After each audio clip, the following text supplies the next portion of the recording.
Hi everyone.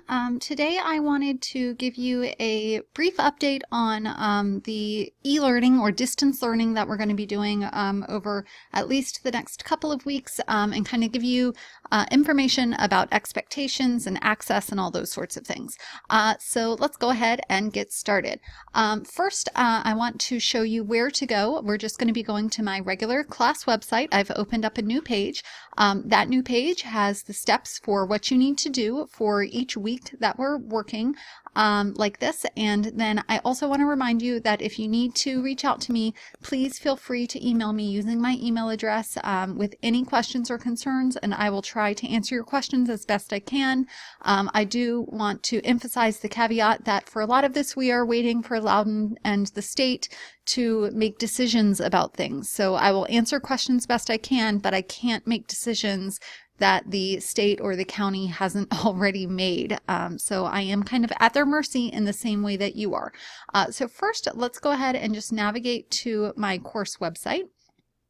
When you're on my course website on the home page, which is where that bit.ly will take you, you'll notice that up at the top I have created a new tab that's called Distance Learning, and this is where I'm going to be putting everything that you need by way of directions and whatnot. So right now there is a spot where this video that you're watching right now is going to be housed. I'm making it right now, so it's not here yet. But so you're watching this video right now, and all of the really important stuff is directly down below it. So you're just going to scroll down some. As I said in the email, we are going to do review activities for the next couple of weeks. This will help us get ready for the SOL test if they are still giving us that mandate this year. The state hasn't given that guidance, so we don't know yet. But right now, I think it's safe for us to operate as if it was still going to be something that some of you will have to take for graduation requirements, because I'd rather be over-prepared than under-prepared. You also are all going to have a cumulative assessment at the end of fourth quarter after the SOL testing season. So this will be helpful for that as well. I was planning on doing a lot of this later this year, but because we have this great opportunity to review, we're going to do it now. So as I emailed about this week, you can see that there's this gray bar delineating what you're supposed to be working on each week. This week, remember, we talked about you completing the SOL review packet number 1 if you haven't already. This was due in class on Thursday, March 12th. So this should already be done because it was due the day that we found out that schools were closing. I have posted another digital copy of it here, a PDF, if you need to print, or if you don't have access to a printer and you want to just work out the problems on notebook paper, that's totally fine. When you are ready to submit, you are going to go to Socrative, just like we always do in class. You're going to go into our normal room, YE-A1, put in your student ID, and you'll enter your answers from the SOL review packet. I would like for you to enter your answers no later than this coming Monday, March 23rd, because I'm going to be looking at all of those on Monday evening and seeing what it is that we need to focus on. So between now and Monday, I'd like for you to upload those answers. And then I also went ahead and I have posted here SOL review packet number 2. That is going to be the primary work that we are looking at next week. You can see I've told you here that you can start working on it, and I'm going to come back to this piece in a second. But you'll also notice if you scroll down, you can see the directions here for March 23rd through 27th remind you to submit that SOL review packet number 1 if you haven't already, and then you've got your directions for completing and submitting the work for this week, SOL review packet number 2 with the deadlines.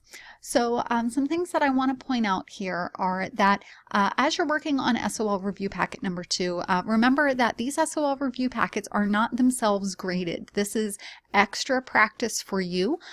In class, we talked about doing SOL review quizzes on the days that these were due. We obviously aren't able to do that right now because the county hasn't decided how they're going to handle grades and the distance learning long term and all that kind of stuff.